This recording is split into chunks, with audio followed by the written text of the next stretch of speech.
Southwark Council is to become the fourth in the capital to introduce 20-mile-an-hour speed limits on roads as it tries to cut pollution, congestion and accidents. The plans have been criticised by police, who say it will be difficult to enforce and confusing. But our political correspondent Simon Harris has more. It's London's latest road rage. 20 is the new 30. In some parts of London, the speed limit has been cut on all but a handful of main roads, and it's a trend which is growing, even in the face of opposition from the police. London's first 20-mile-an-hour borough was Islington, followed later by Camden, and next week by the City of London. Among the objectors in Southwark are the police, who claim the lower limit is not suitable on some roads. The police wrote to the council saying the Metropolitan Police objects to a 20 mph speed limit on any road in the London Borough of Southwark where the mean speed is above 24 mph. Introducing speed limits where traffic speeds are too high places an unrealistic expectation to enforce on the Metropolitan Police. I understand the police's concerns, but this is the right thing to do for our borough to make our roads safer for all road users, especially cyclists and pedestrians. What's the point of a 20-mile-an-hour limit if the police can't enforce it? The 20-mile-per-hour zone will reduce traffic speed in our borough, and where there's particular hotspots, we'll work with the police to address infringements there. Motoring organisations and the road haulage industry also oppose blanket bans on travelling at above 20 miles an hour.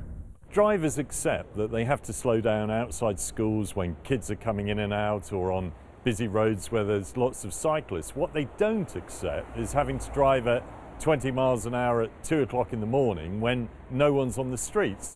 But could the real answer to road safety lie in technology, not speed limits? Driverless cars are in their infancy, but not far off.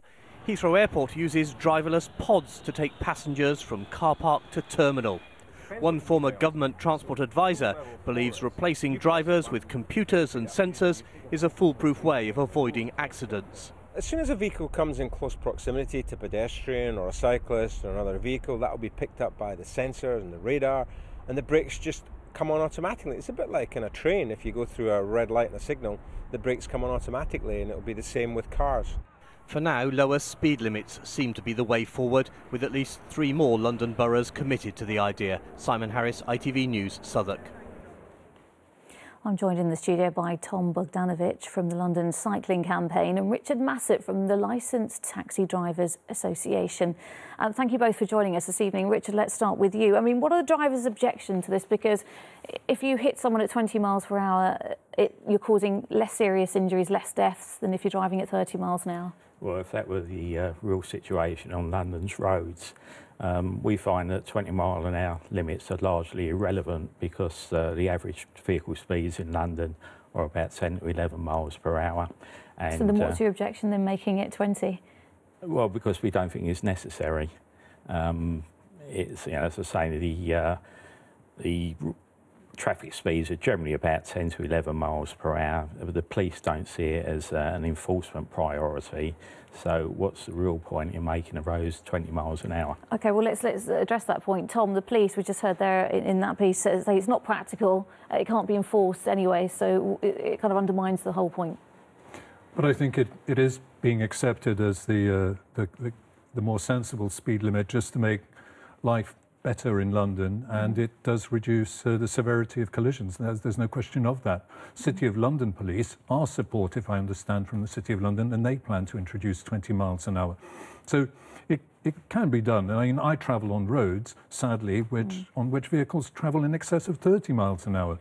And people seem to think that 30 means 40. So perhaps if they're down to 20, they will reduce it. And all the examples that I've seen evidence of have, even if they aren't fully enforced by road humps and so on, they have reduced speeds. Not by, as much as we would like to see, but they have reduced speeds, and that is a benefit. Also stick to that limit then, because you do see cyclists going pretty fast sometimes.